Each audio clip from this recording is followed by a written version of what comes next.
एक potential develop हो जाएगा, हां या ना, yes.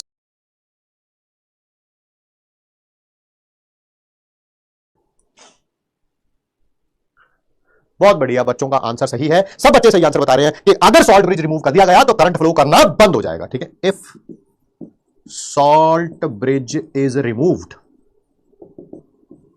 Current flow will stop, है ना, क्योंकि एक तरफ पॉजिटिव चार्ज डेवलप हो जाएगा, दूसरी तरफ नेगेटिव चार्ज डेवलप हो जाएगा, ठीक है, तो करंट फ्लो करना बंद हो जाएगा। करंट तो तभी होता है जब चीजें मूव करती हैं, नो फ्लो ऑफ करंट, बिल्कुल। सर सीयू का क्या होगा? भगवान करे आप कभी कभी जिंदगी में पढ़ाई करें, आपको पता चल जाएगा, नहीं तो बेटा जैसे सीयू है दैट इज कॉपर, ठीक है, अगले साल का ही लक्ष्य में दोबारा ना दिखना पड़े, है ना, तब मैं आपको बोलूं सीयू, है ना, नहीं तो कुछ और शब्द भी इसमें सी और यू के बीच में आ जाते हैं बेटा, इकट्ठे हो जाते हैं, फिर बड़ी मुश्किल हो जाती है। आइए आगे बढ़ते हैं, आगे बढ़ते हैं, आइए, ठीक है। सॉल्ट ब्रिज के अंदर ये चीजें होती है, केसीएल NaNO3 कोई सा भी हो सकता है, ठीक है। इसका क्राइटेरिया क्या होता है? क्राइटेरिया ऑफ इनर्ट इलेक्ट्रोलाइट, भाई किसी भी इलेक्ट्रोलाइट को रख सकते हो क्या, मुंह उठा के किसी को भी, हाँ बेटा चल आज तू इनर्ट इलेक्ट्रोलाइट का काम करेगा, क्या ऐसा होता है? क्या ऐसा होता है? नहीं, ऐसा नहीं है, ठीक है। फर्स्ट बड़ा इंपॉर्टेंट है, हाँ, inert electrolyte must not interfere, must not interfere in cell reaction, in cell reaction. Cell reaction में ये इनर्ट इलेक्ट्रोलाइट इंटरफेयर नहीं करना चाहिए। सर जैसे एग्जांपल क्या है, देखो मैं बताता हूं, फॉर एग्जांपल मैं बताता हूं, एक मिनट का समय दीजिए।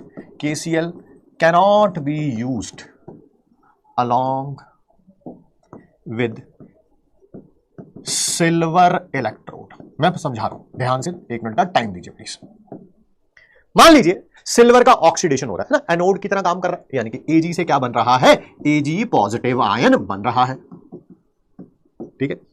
और आपने सॉल्ट ब्रिज में यूज कर लिया क्या, दैट इज KCl। ये पता क्या करेगा, Ag पॉजिटिव आयन के पास जाएगा, क्लोराइड आयन उसके साथ मिलेगा, AgCl का व्हाइट प्रेसिपिटेट बना देगा, देखा, सेल रिएक्शन को इंटरफेयर कर दिया। भाई जिसका ऑक्सीडेशन होना था उसको तो डिस्टर्ब मत करो, जिसका रिडक्शन होना था उसको तो डिस्टर्ब मत करो, ठीक है। इसने क्या किया कि उन्हीं के साथ जाके रिएक्ट कर गया, सेल रिएक्शन को ही चेंज करने लगा ये, ठीक है। तो हमेशा ऐसा इनर्ट इलेक्ट्रोलाइट होना चाहिए जो कि जहां पर ऑक्सीडेशन हो रही है, रिडक्शन हो रही है, भाई उसको डिस्टर्ब मत करो एटलीस्ट, है ना। होता नहीं है कई जाने, देखो कई जानों ने बैच सिर्फ इस कारण ले रखा है कि देखो उनको हमसे पढ़ना नहीं है, ठीक है। अभी कल परसों कोई बता रहा था, कौन बता रहा था यार, मैं भूल गया, किसने बताई मेरे को ये बात, सॉरी मैं भूल गया, शायद किसी बच्चे ने बताई है, बट 2-4 दिन पहले की बात है। कह रहा सर उसी ने बताया, ये बच्चे के द्वारा बताए गए, मैंने कोई वेरीफाई नहीं किया, ना ही मेरे पास इतना टाइम है कि मैं जाके वेरीफाई करूं, कि टेलीग्राम्स के ऊपर ग्रुप बने हुए हैं, ये बच्चे ने बताया, मैंने वेरीफाई नहीं किया, it's a rumour, you can say so it's a rumour, मैं मान जाऊंगा इसको, ये रूमर, ठीक है। टेलीग्राम के ऊपर ग्रुप बने हुए हैं अलग अलग क्लासेस के लिए, लक्ष्य के लिए, यकीन के लिए, प्रयास के लिए,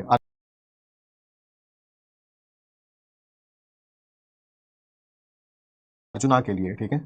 उसमें प्रॉपर डिस्कशन होता है बच्चों के द्वारा, ठीक है, कि क्लास में जाके स्पैमिंग कैसे करी जाए, ठीक है। इस क्लास में जाएंगे ये टाइप करेंगे, इस क्लास में जाएंगे ये टाइप करेंगे, that's what that is happening.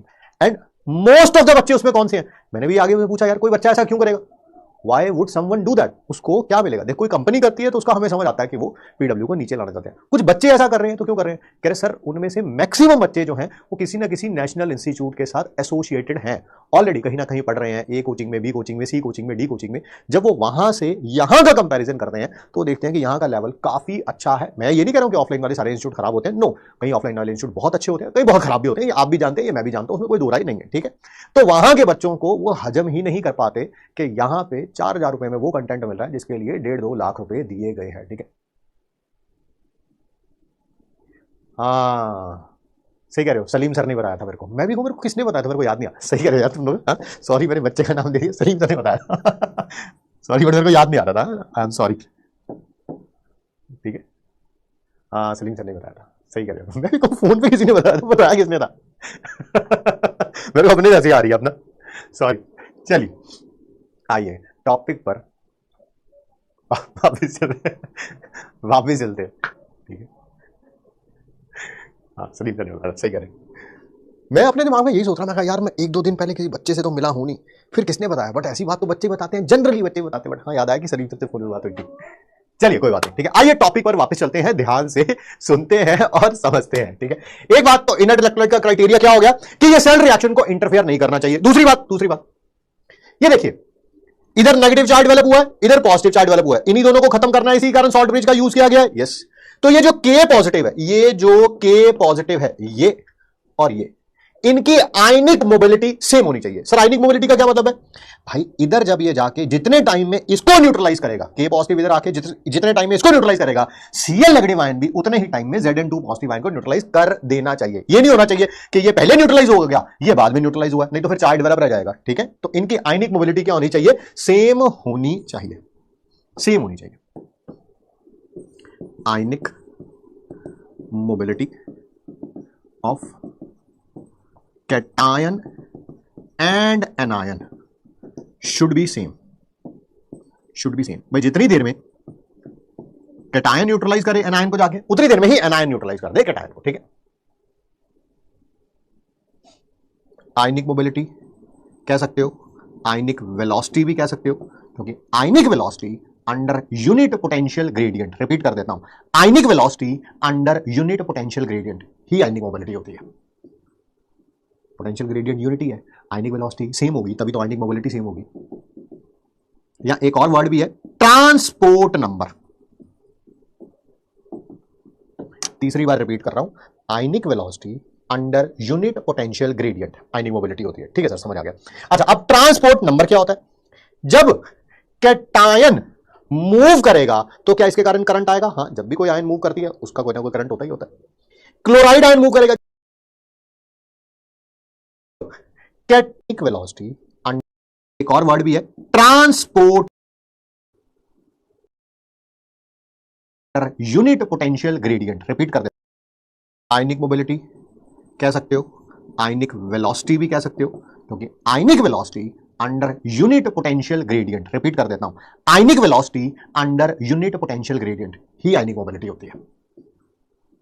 Potential gradient unity है, आयनिक वेलोसिटी सेम होगी, तभी तो आयनिक मोबिलिटी सेम होगी। या एक और वर्ड भी है ट्रांसपोर्ट नंबर। तीसरी बार रिपीट कर रहा हूं, ionic velocity under unit potential gradient ionic mobility होती है, ठीक है सर समझ आ गया। अच्छा अब ट्रांसपोर्ट नंबर क्या होता है? जब कैटायन मूव करेगा तो क्या इसके कारण करंट आएगा? हाँ, जब भी कोई आयन मूव करती है उसका कोई ना कोई करंट होता ही होता है। क्लोराइड आयन मूव करेगा, क्या इसके कारण कोई करंट आएगा? यस। ये कितना करंट कैरी करता है उसी को क्या बोलते हैं हम लोग? Transport number. ये कितना करंट कैरी करता है उसी को बोलते हैं हम लोग क्या? Transport number. फ्रैक्शन में होता है, बट चलिए इतना लिख सकते हैं आप, ठीक है। सेम साइज होनी चाहिए, मैंने साइज कहां सेम लिखा है? साइज कहां लिखा? मैंने नहीं लिखा, ठीक है। कुछ बच्चे कह रहे हैं डाउट देख लीजिए, आइए डाउट देख लेते हैं जी। इनर्ट इलेक्ट्रोलाइट कौन सा लेना होता है किसी रिएक्शन के लिए? वो क्या सेल पर डिपेंड करता है या कोई पर्टिकुलर कंपाउंड है इसके लिए? देखिए अक्षरा जी, जैसे ये इसके साथ इंटरफेयर कर सकता है, ऐसा इनर्ट इलेक्ट्रोलाइट नहीं लेना है। आप केसीएल कहीं पर भी ले सकते हैं, बट उस वाले केस में नहीं लेना है जहां पर एजी हो। बस यही केस आपको याद करना चाहिए। पता नहीं क्या गई यार, क्वेश्चन नहीं समझ आया क्या सर? 0% ए का Zn2 पॉजिटिव आयन बना, 0% ए कॉपर SO4 तो 0% ए तो आयंस बच गए। उनका क्या हो रहा होगा? कौन बच गया? कौन बच गया? मेरे को लग रहा है तू ही बच गया सिर्फ, है ना? तुझे उड़ाना पड़ेगा। आयनिक पोटेंशियल ग्रेडियंट समझ नहीं आया? मैंने बोला नहीं आयनिक पोटेंशियल ग्रेडियंट, वीडियो में पीछे जाइए, पहले देखिए मैंने क्या बोला है, फिर आके क्वेश्चन पूछिए। मैंने पूछा ही नहीं, बोला ही नहीं आयनिक पोटेंशियल। 3 बार बोलने के बाद भी अगर समझ नहीं आई कोई चीज तो कोई टेंशन वाली बात नहीं है, वो समझनी भी नहीं थी, ठीक है। चलिए बस बस बस बस बस, इधर ध्यान दीजिए, इधर ध्यान दीजिए, ठीक है। थ्योरी का टॉपिक है 5 मिनट का।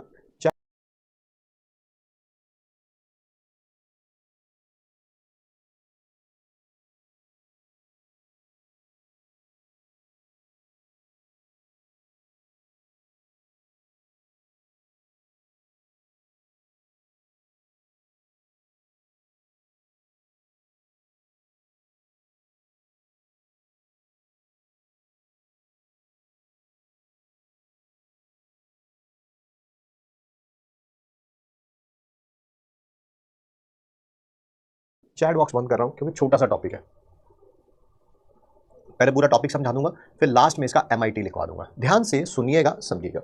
ये एक इलेक्ट्रोकेमिकल सेल है, पता नहीं कितनी बार पढ़ा दिया सर, इसको ऑर्डिनियल सेल भी बोलते थे, गैल्वेनिक सेल भी बोलते थे, बहुत बढ़िया बात।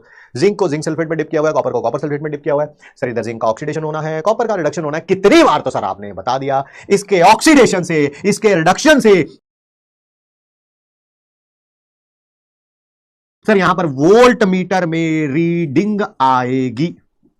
अगर ये 1 मोलर है, 1 मोलर है, टेम्परेचर 298 केल्विन है, तो वोल्ट मीटर में जो रीडिंग आएगी उसे बोलते हैं हम E0 cell, standard EMF of cell. Sir उसकी वैल्यू आनी है इसके लिए 1.1 वोल्ट। सर आपको कैसे पता? अरे 2-3 दिन से सिमुलेशन करके दिखा रहा हूं यार, E0 cathode minus E0 anode, इतनी आ गई, कोई टेंशन वाली बात नहीं है, ये सारी चीजें हमने पढ़ी हुई थी। अब टॉपिक का नाम पढ़ते हैं। हमने क्या किया, यहां पर बाहर से कोई बैटरी लगा दी। क्या लगा दी? कोई बैटरी लगा दी। पहले समझ आया? Effect on EMF of cell, इस पे क्या फर्क पड़ेगा अगर बाहर से बैटरी लगा दी जाए तो? अगर बाहर से बैटरी लगा दी जाए तो मेरे ख्याल से क्वेश्चन तो आप सबको समझ आ गया है। क्वेश्चन तो आप सबको समझ आ गया।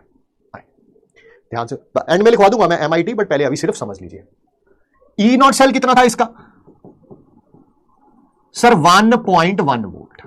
जो आपने बाहर से बैटरी लगाई है ना, बाहर से बैटरी लगाई है, उसका पोटेंशियल कितना है? 1.1 वोल्ट से कम। इसका सेल पोटेंशियल, सेल का सेल पोटेंशियल ज्यादा है, जो बाहर से बैटरी लगाई है उसका सेल पोटेंशियल कम है। तो इस पे कोई फर्क नहीं पड़ेगा। जिंक का ऑक्सीडेशन हो रहा था यहां पर भी जिंक का ऑक्सीडेशन होगा। यहां पर कॉपर का रिडक्शन हो रहा था, यहां पर भी कॉपर का रिडक्शन होगा। कोई फर्क नहीं पड़ेगा, नो डिफरेंस। जैसा इलेक्ट्रोकेमिकल सेल चल रहा था वैसा ही चलता रहेगा, ठीक है। अगर आपने बाहर से बैटरी का जो पोटेंशियल लगाया है, E0 सेल है, E0 सेल बड़ा है, ये वाला काम है। सर दोनों को इक्वल कर दे तब क्या होगा? तब दोनों को इक्वल कर दे, क्या कर हो जाएगा? E0 सेल था 1.1 वोल्ट, बाहर से जो बैटरी लगाई है वहां से भी कितना पोटेंशियल दिया है? 1.1 वोल्ट।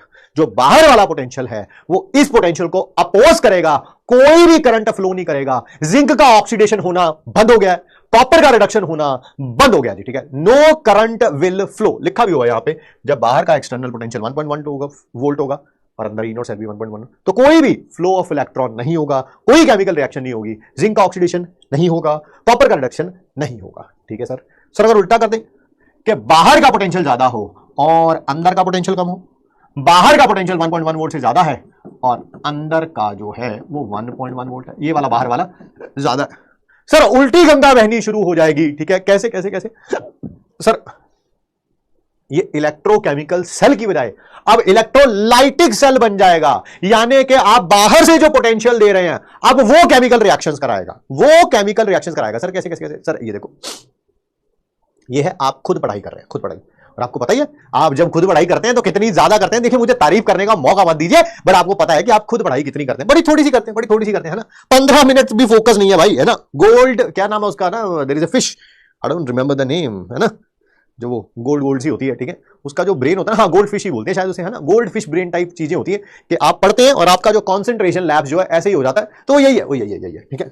पिताश्री ने थोड़ा सा डांटा, आप हो गए डिमोटिवेट, मुझसे पढ़ाई नहीं होती, मम्मी पापा ने डांट दिया, है ना। पापा ने अभी सिर्फ डांटा था, है ना। पढ़ाई होनी बंद हो गई, है ना। एटीट्यूड में रहते हो भाई तुम लोग तो, है ना। ऐसे करके चलते हो, ऐसे करके कॉलर ऊपर करके चलते भाई, है ना। यस, पिताश्री को पता चला कि खुद भाई साहब जो थोड़ा बहुत पढ़ते थे 15-20 मिनट, वो हमारे डांटने से क्या हो गए, बंद हो गए हैं और कह रहे हैं हम डिप्रेशन में आ गए। सर पापा डिप्रेशन में आ गए, है ना। पिताश्री को पता चला, ओहो डिप्रेशन को हटाने का टूल तो मेरे पास ही है, मैं रोज पहन के जाता हूं। पता ना उसे क्या कहते हैं, पता नहीं क्या कहते हैं, यस बेल्ट कहते हैं उसे, है ना।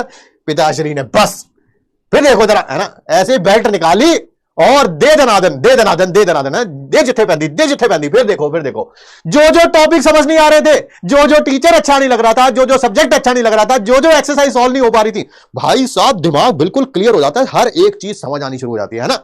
यहां पर भी ऐसा ही हो रहा है, उल्टी गंगा बहनी शुरू हो गई है। अगले दिन आके पिताश्री पूछते हैं मम्मी से कि हाँ आज पढ़ा, कह रही जी आज तो सुबह का बैठा हुआ है, नाश्ता तक भी नहीं किया इसने, कह रहा आज तो सब कुछ कर दूंगा मैं, है ना। बस यही है, यहां पर भी उल्टी गंगा बहनी शुरू हो गई है।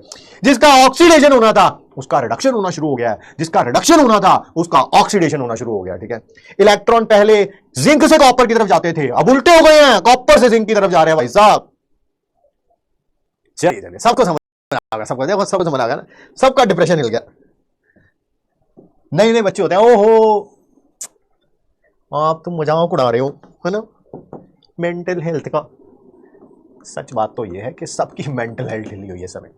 एक शायद हमारा टाइम होता था, शायद हमारा टाइम होता था, मेरे को लग रहा है कि कुछ लोग जो है वो सही फ्रेम ऑफ माइंड में होते थे, और कुछ लोग जो है ना, अच्छा टाइम नहीं चल रहा होता था, आप कह सकते हैं खराब फ्रेम ऑफ माइंड में होते थे। आज की डेट में हम सब लोग एक ही थैली के चट्टे बट्टे हैं, सब एक ही थैली के चट्टे बट्टे हैं। सबकी लाइफ में कोई ना कोई प्रॉब्लम चल रही है। मोस्ट ऑफ द पीपल के लाइफ में ऐसी प्रॉब्लम चल रही है कि जो बड़ी प्रॉब्लम्स है, छोटी प्रॉब्लम्स नहीं, छोटी छोटी नहीं, बड़ी प्रॉब्लम। और जिनकी लाइफ में छोटी प्रॉब्लम्स है, उन्होंने छोटी प्रॉब्लम्स को बड़ी प्रॉब्लम बना लिया हुआ है। उन्होंने छोटी प्रॉब्लम को ही बड़ी प्रॉब्लम बना लिया, उन्हें लग रहा है अरे ये तो बहुत बड़ी प्रॉब्लम है यार, ठीक है।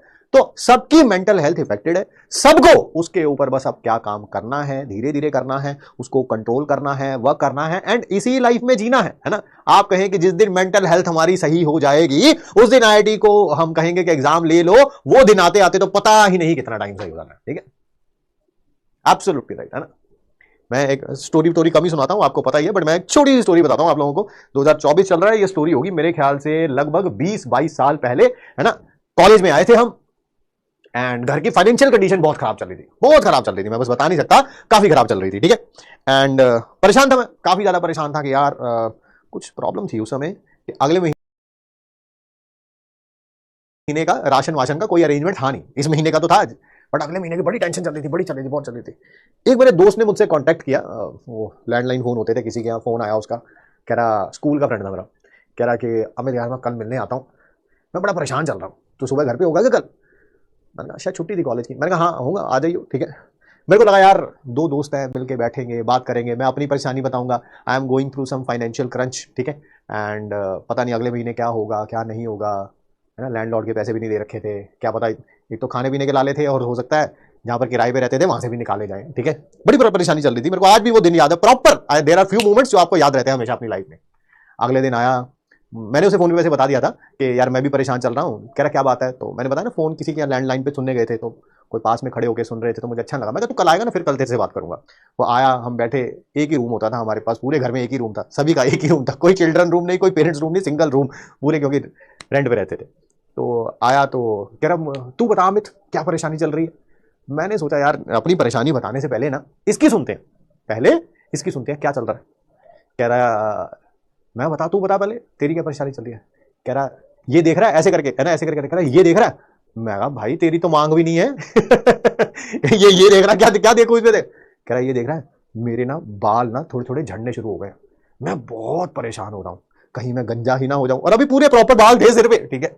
उस दिन मेरे को समझ आई कि जिसके पास छोटी प्रॉब्लम भी है ना, ठीक है, अभी गंजा नहीं हुआ है, कोई हेयर की थिकनेस कम नहीं हुई है, और यंग लड़का है यार तू, है ना, तो इस समय ऐसे कुछ होने की प्रोबेबिलिटी भी बहुत कम है, ठीक है। ये देख रहा है, मैंने कहा देखा, तो मैंने कहा यार हाँ बता, मेरे को दिखा भी नहीं कुछ, मैंने ये देख रहा, मैं नहीं यार बता क्या। कह रहा बाल झड़ने शुरू हो गए मेरे, मैं बड़ा परेशान हो रहा हूँ, मैं सो नहीं पा रहा रातों को, मुझे लग रहा अगर मैं गंजा हो गया, ये हो गया वो हो गया। तब मुझे उस दिन समझ आया साला जिसके पास छोटी परेशानी भी है ना, छोटी भी है, घर बड़े संपन्न घर से बिलोंग करता था वो, ठीक है बहुत ही अच्छे घर से, तो जिसकी छोटी परेशानी भी है ना, उसने भी उसका राई का पहाड़ बना रखा है। अगर मैं रात को नहीं सो पा रहा हूं इस कारण कि घर का राशन का अरेंजमेंट कैसे होगा, तो ये भी रात को नहीं सो पा रहा, क्यों, क्योंकि 4 बाल झड़ गए। मैं तब मुझे समझ आया कि सबकी मेंटल हेल्थ अफेक्टेड है, everyone is affected, it's all about how you deal with it, it's all about how you deal with it, ठीक है।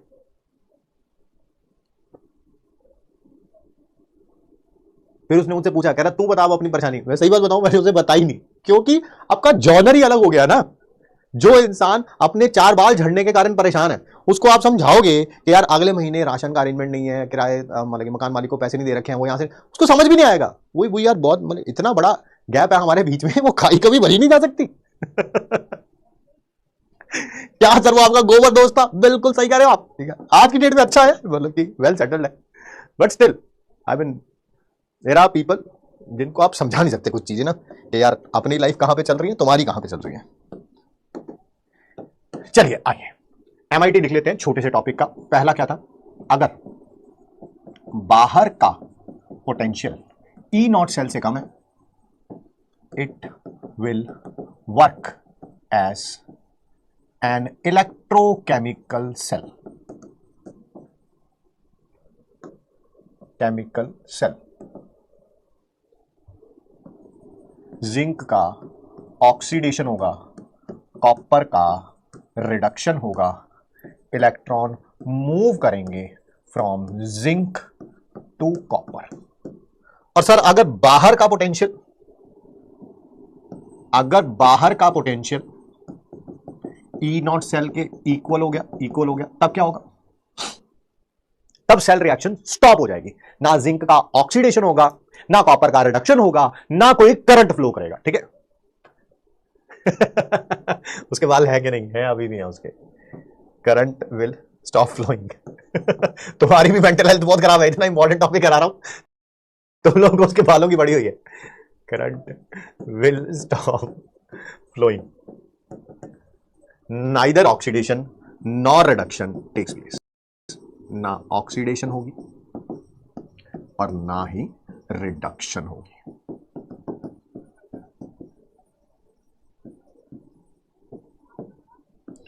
Third and the last point, जब बाहर का पोटेंशियल ई नॉट सेल से ज्यादा होगा, sir उल्टी गंगा बहनी शुरू हो जाएगी। जहां पर ऑक्सीडेशन होना चाहिए था वहां रिडक्शन होगा, जहां रिडक्शन होना चाहिए था वहां पर ऑक्सीडेशन होगा। करंट नहीं, पहले इसको लिखूंगा, it will work as an electrolytic cell, है ना, इलेक्ट्रोलाइटिक सेल। जिंक पर रिडक्शन होगी, कॉपर पर ऑक्सीडेशन होगा, इलेक्ट्रॉन मूव करेंगे फ्रॉम कॉपर टू जिंक। ठीक है।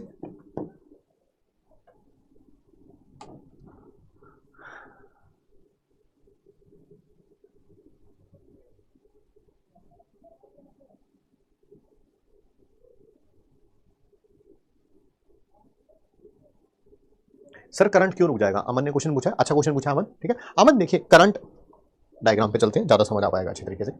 ये रहा अमन, होगा क्या कि यहां से जो करंट फ्लो करने की कोशिश कर रहा था, ऊपर से आपने उतना ही अपोजिंग करंट लगा दिया, इसी कारण दोनों इक्वल एंड ऑपोजिट हो जाएंगे, इसी कारण करंट फ्लो करना बंद हो जाएगा। चलिए आगे बढ़ते हैं जी। अगला टॉपिक कराने से पहले कुछ छोटी छोटी एक दो चीजें हैं क्लास 11th की, वो मैं बता देता हूं। आपको पता ही है, जब भी कोई क्लास 11th का टॉपिक आने वाला होता है मैं आपकी हेल्प कर देता हूं, बट फिर वही बात है, क्लास 11th में नहीं किया, अब तो कम से कम कर लीजिए। ठीक है, ध्यान से सुनिएगा, समझिएगा। ये कोई केमिकल रिएक्शन है। क्या है बेटा? केमिकल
रिएक्शन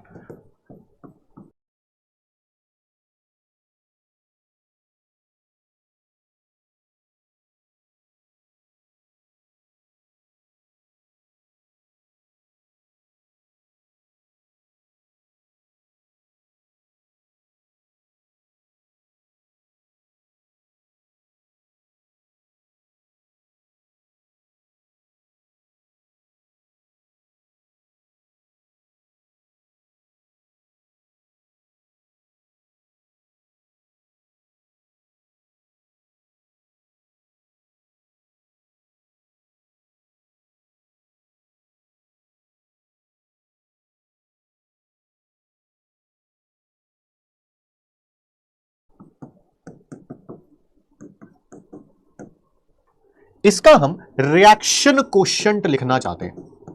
क्या लिखना चाहते हैं? Reaction quotient. Sir reaction quotient को लिखते कैसे हैं? QC से। सर ये लिखा कैसे जाता है? ये रिएक्शन कोशेंट लिखा कैसे जाता है? जैसे इक्विलिब्रियम कांस्टेंट लिखा जाता है। जैसे बताओ इक्विलिब्रियम कांस्टेंट कैसे लिखा जाता है? सर ऊपर कॉन्सेंट्रेशन प्रोडक्ट की,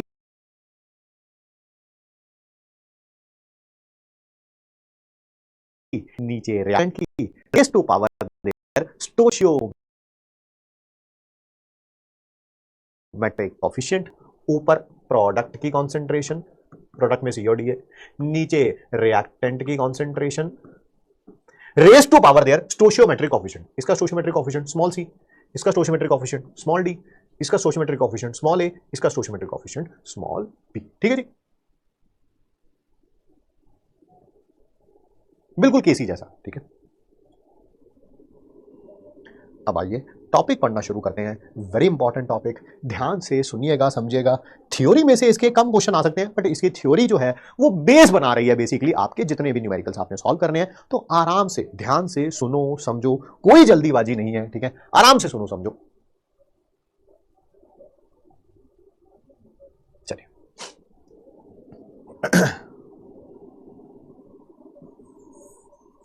मैं एक इलेक्ट्रोकेमिकल सेल बना रहा हूं, वही जो हमेशा बनाते आए हैं।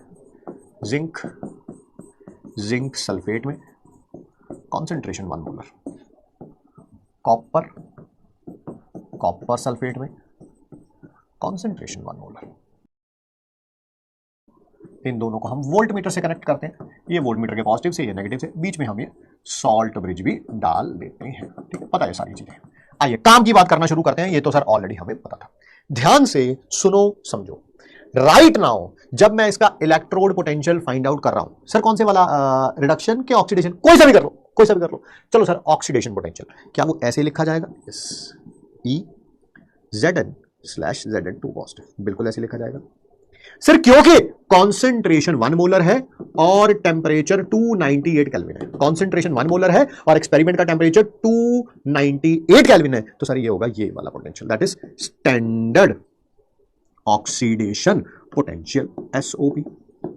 राइट नाउ मान लीजिए मैं इसका पोटेंशियल फाइंड आउट कर रहा हूं, तो क्या वो रिडक्शन होगी यहां पे? यस, क्योंकि रिडक्शन जब कर रहे हैं तब इलेक्ट्रोलाइट की कॉन्सेंट्रेशन 1 मोलर है, टेम्परेचर 298 केल्विन है, तो जो पोटेंशियल आएगा वो स्टैंडर्ड आएगा, that is standard reduction potential.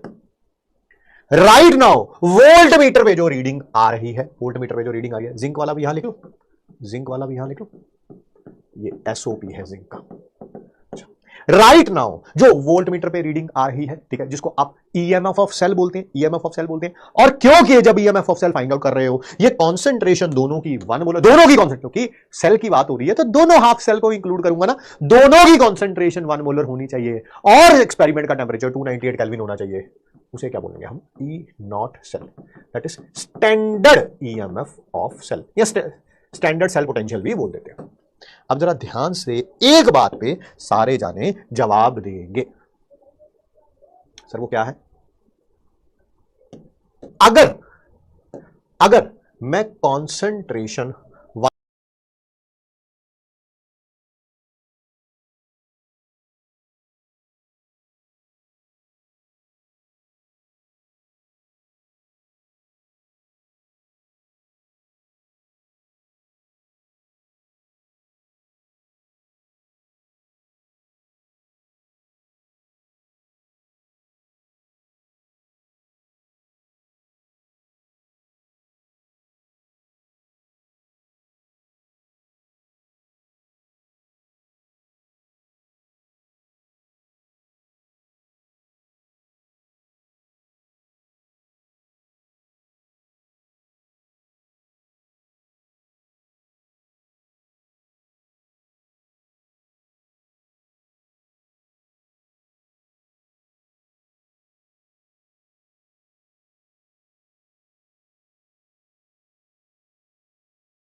1 molar ना रखूं, कुछ भी रख लूं, 0.1 मोलर, 0.2 मोलर, 3 मोलर, 5 मोलर, और टेम्परेचर भी 298 केल्विन ना रखूं, क्या ये चेंज हो जाएंगे? यस और नो? यस, हाँ सर। उस समय स्टैंडर्ड ऑक्सीडेशन पोटेंशियल नहीं होगा अगर ये कॉन्सेंट्रेशन 1 मोलर नहीं होगी या टेम्परेचर 298 केल्विन नहीं होगा या दोनों ही नहीं होंगे, ठीक है।